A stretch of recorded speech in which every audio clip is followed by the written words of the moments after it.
Good afternoon, everybody. Port-Said University, Faculty of Commerce, Political Science Department, Dr. Ashraf Singh, Port-Said University. So today I'm going to present my first sessions for groups A, B, C, English sections, and Arabic sections or Arabic divisions, انتظام وانتساب. بالنسبة لنا النهاردة يعني for all the groups طبعا احنا عندنا فيه طبعا معانا هيتحط البرزنتيشن ديت للطلبة العربي، لكن طبعا انا يعني بقول الاول الجزء ده بالعربي. انا هعمل يعني في نهاية السلايدز يعني translation in Arabic لبعض الكونسبتس، بعض الايدياز، لان يعني ما زال برضو في بعض الطلبة يعني المفروض انها تشتغل او انها to work on their assignment, their work on their English, to improve their English for your future in the school. First of all,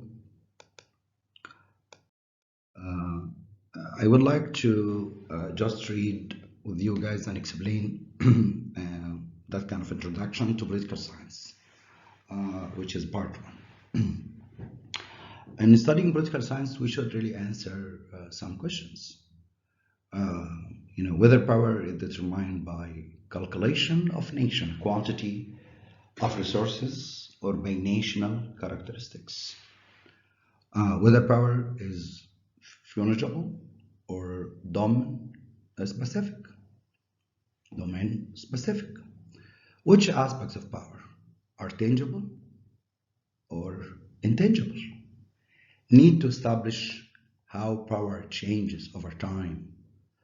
What factors can enhance a state power when it is resource based, as small or large?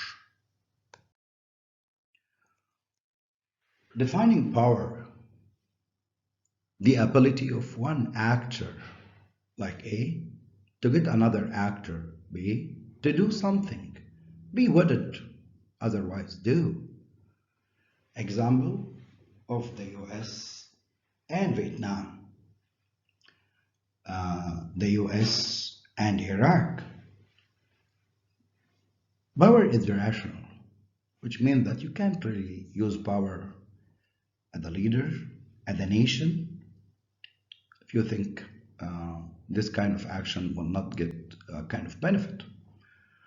Weak states revealed over an apparently strong states means classified the international system.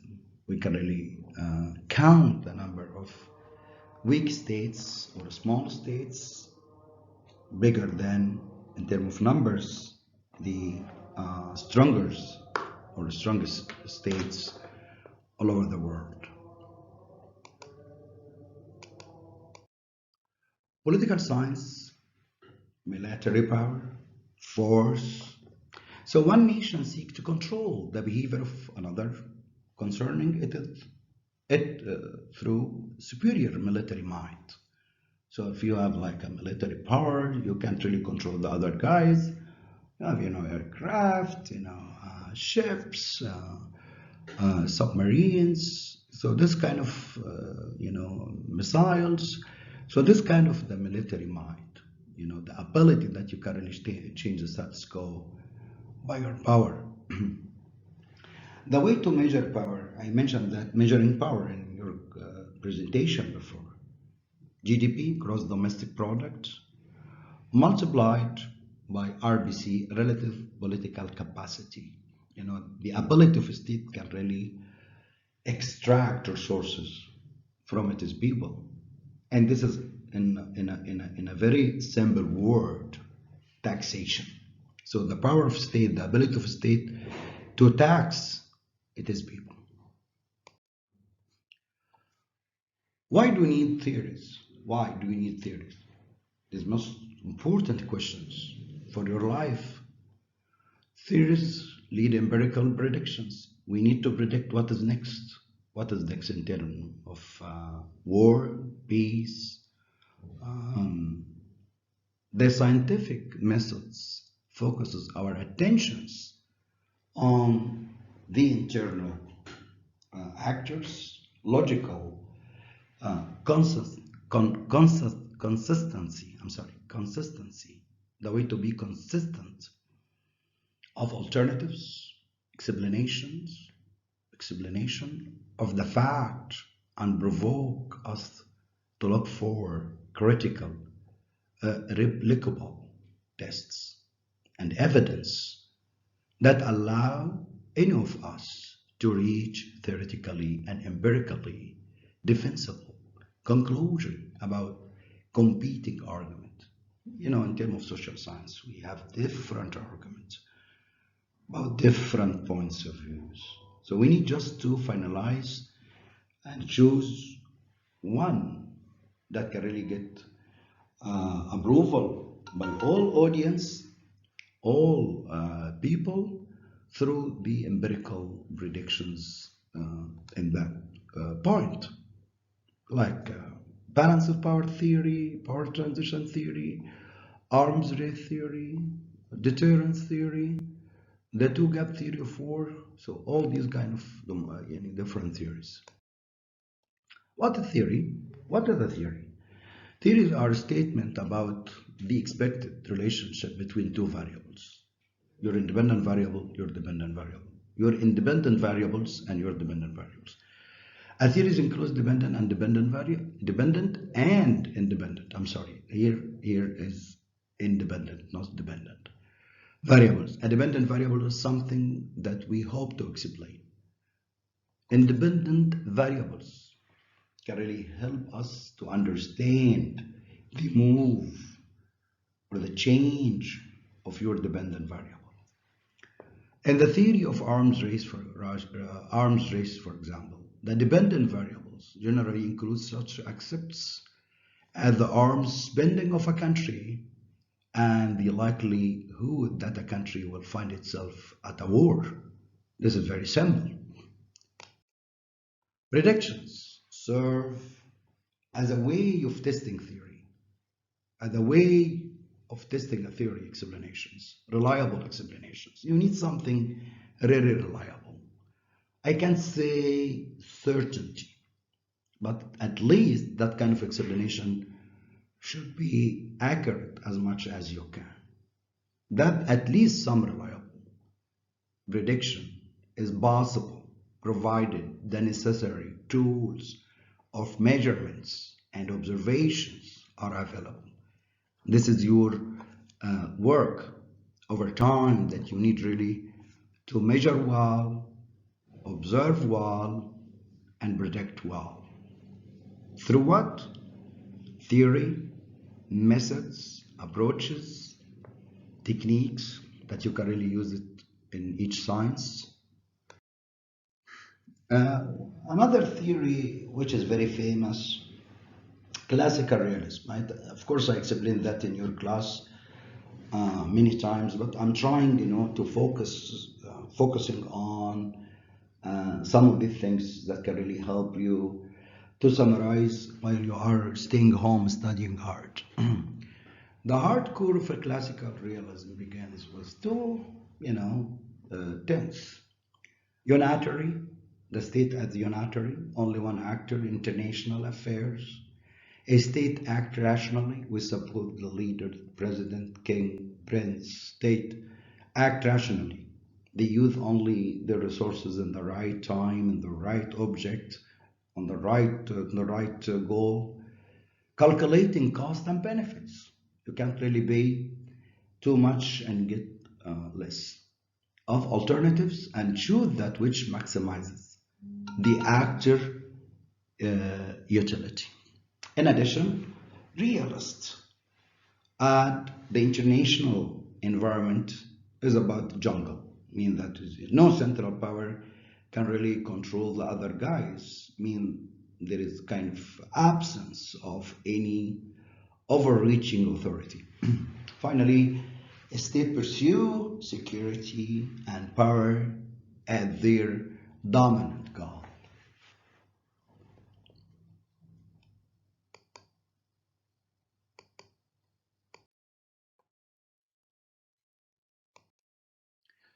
New realism, this is kind of, like a new update of the old views. New realists emphasize the logic of the situation.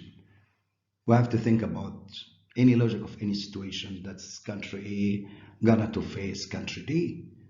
Bad things happen, of course, when even good states find themselves in bad spots. So you have to prepare yourself as a nation. Jarvis, he actually explained this clearly, and he said the security dilemma, معضلة الأمن, where a state with no aggressive ambitions can still create fears among its neighbors just by strengthening its own defensive capabilities.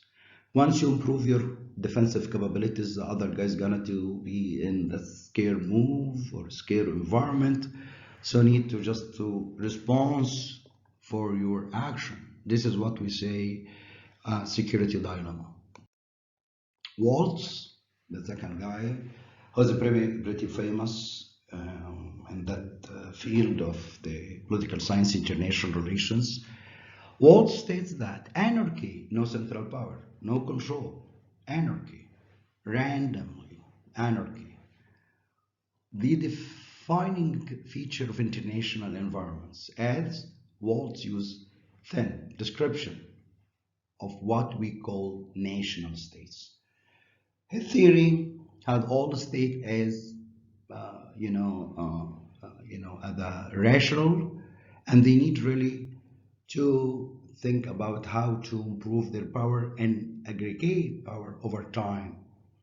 And the way that we aggregate power over time, either through a gross domestic product or gross national product multiplied by RBC, relative political capacity, or by military capabilities. And these guys, they are the most important variables in terms of new realism. For general conditions, the international system is anarchy, no central power. So each state actually, would like to be dominant, hegemon. So basically, Waltz predicts strong tendency towards balance in the system.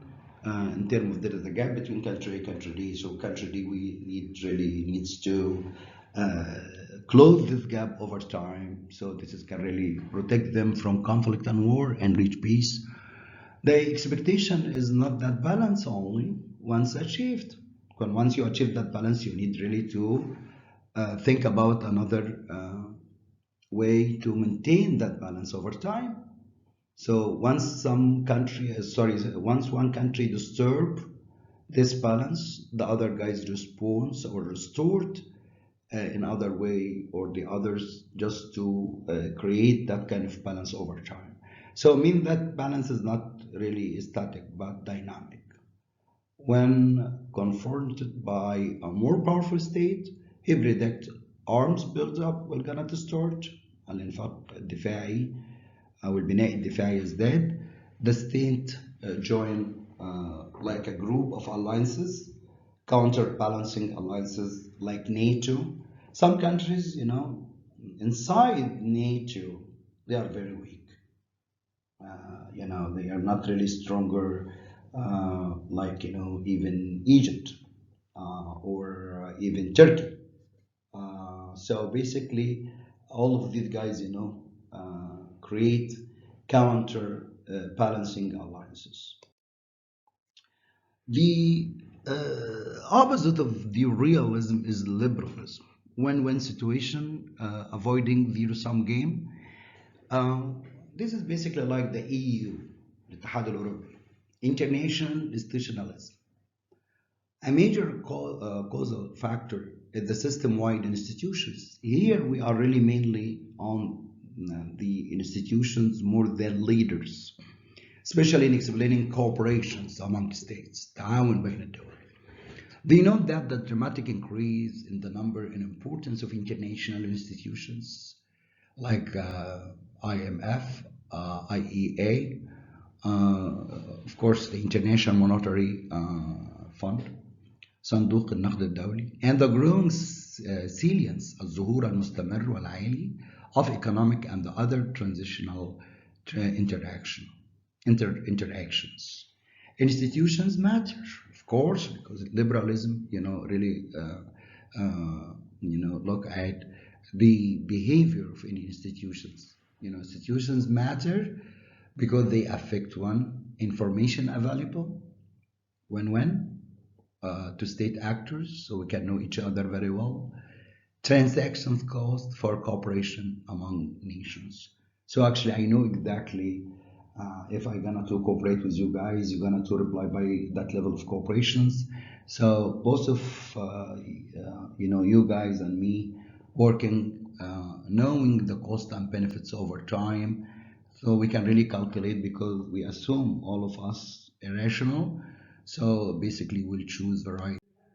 So liberalism, Kohina identify three conditions under which rational value maximizing states will cooperate, even in an anarchic environment, mutuality of interest, extent to which each actor can achieve his or her own interest by acting cooperatively rather than competitively. Shadow of the future, all of us, we don't know more than about the future. Value of future payoffs in terms of change, your benefits, my benefits, your cost, my cost, number of players, how many guys play. Cooperation becomes more difficult as the number of players increase. That's what is true. You can really control 2, but it's really hard to control 100.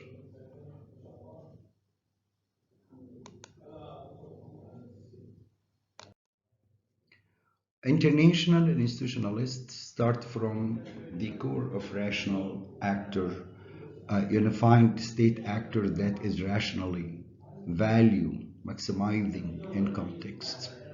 Then it assumed that state are the principal actors, unitary actors, اللاعب الوحيد in war politics في السياسات الدولية, and they behave in their own self-interest. يتصرفون على أساس مصلحتهم الخاصة أو الشخصية. They agree with new realists on the structural factors of anarchy and power. They still think about there is no central power can really impose its preference on other states. No central authority can really push other states to follow, some commands. So, and power contributions, power, all over the world, here or there, but they insist on the further level international institutions, that the institutions, in terms of democracy, check and balance, thousand sultan, to explain development is needed to address the organs of states' interests, المصالح, specific objectives, الأهداف المحددة, beliefs, المعتقدات, and perceptions, والإدراكات. Liberalism Kant, the father of this theory, the absence of war between two democracies, or democracies, comes as close as anything we have to an empirical law in international relations. So a number of scholars focuses on the special feature of liberal democracies are that the forefront of efforts to explain this means, in terms of the theory, democracies are very rare to fight each other. If they decide to fight each other, their war will be limited in terms of number of deaths and duration, in terms of time. So that kind of that kind of theory, liberal democracies actually think about the regime type, political regime, beliefs, objectives, states, domestic politics, and either the country is democracy or dictators or dictatorships or democracies. So the state is then analyzed as a unitary actor with this explanation.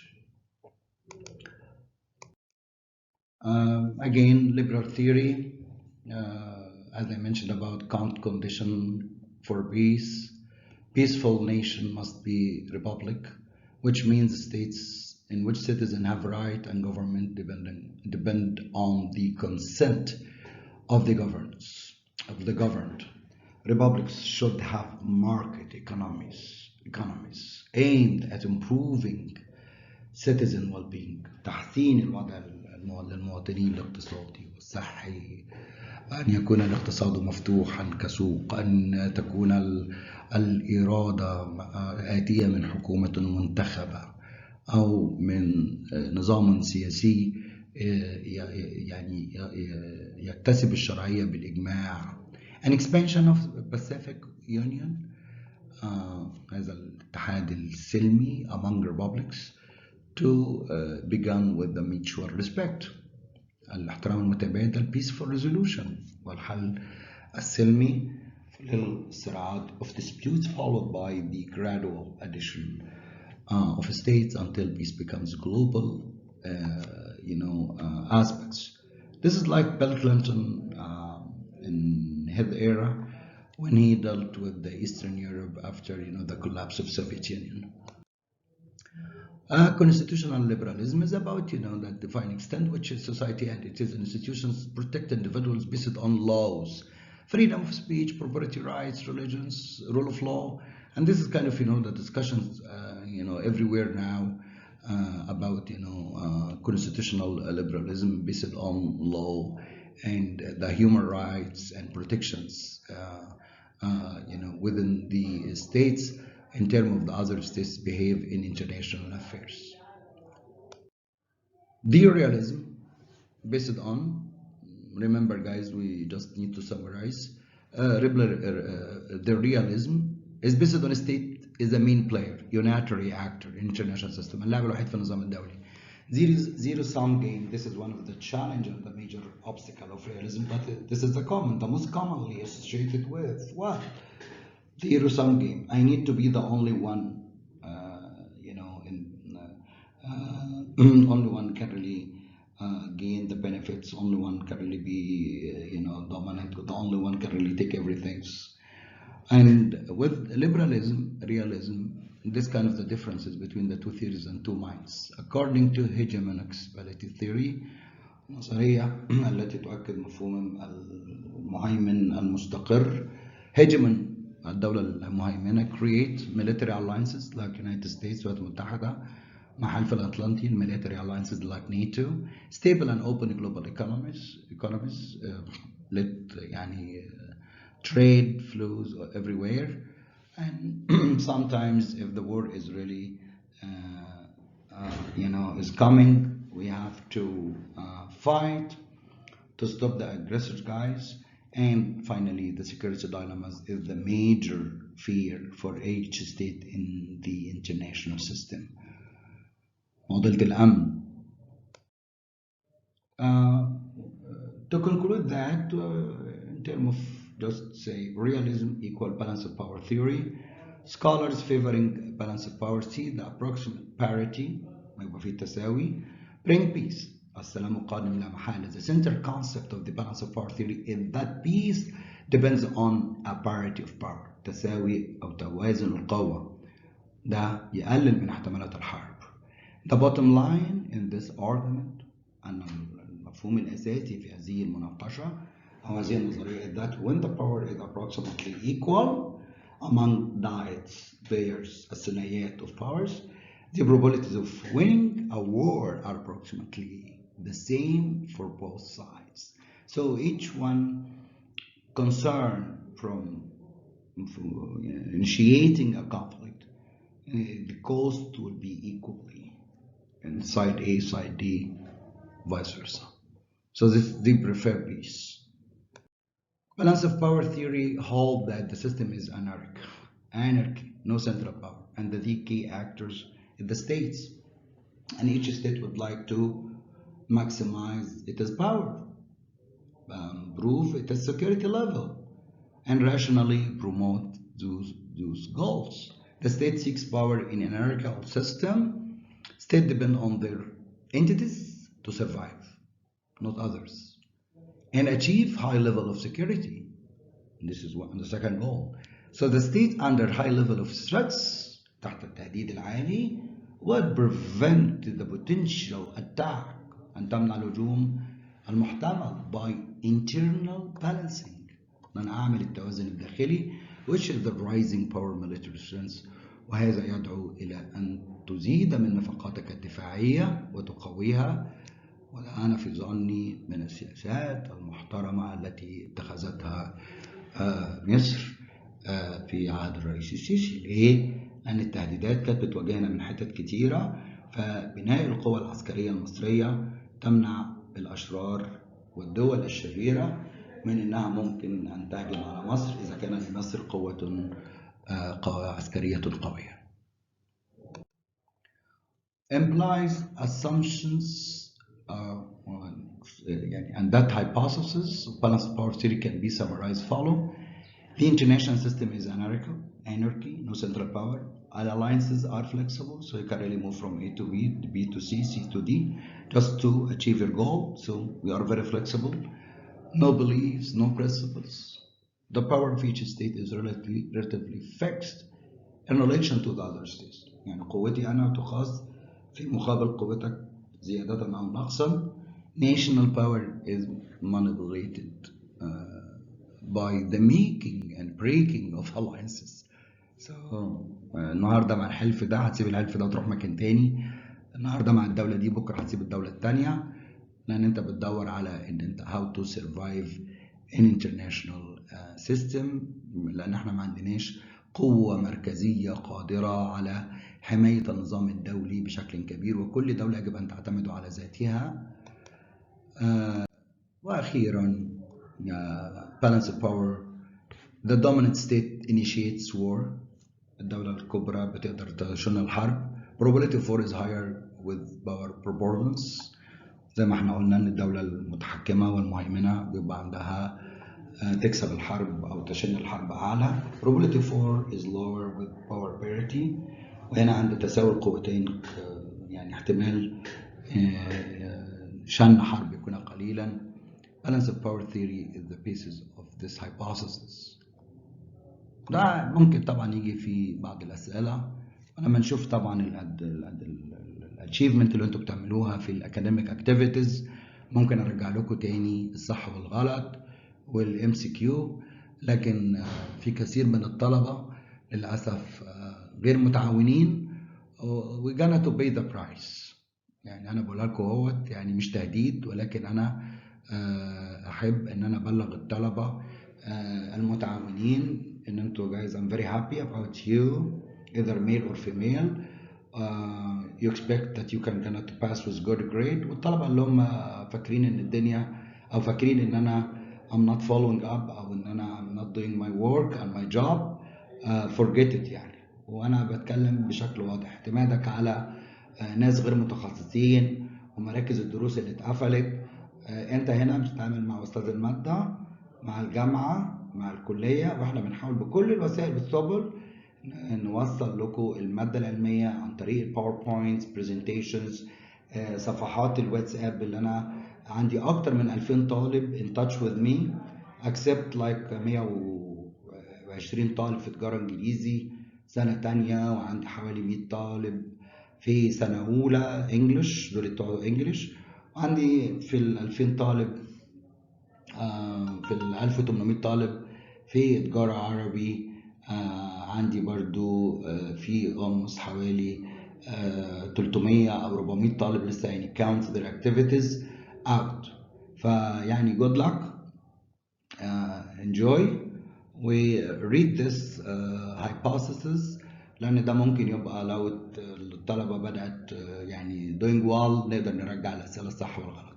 فممكن نجيب سؤال زي ده صح وغلط true and false. When rival dies power gap increases. لما يبقى الفجوة بين الثنائي بتكبر the likelihood of war increases. احتمالات الحرب بتزيد and it is severity وحدتها. وما أقصد بحدتها severity هنا the casualties the number of death عدد القتلى.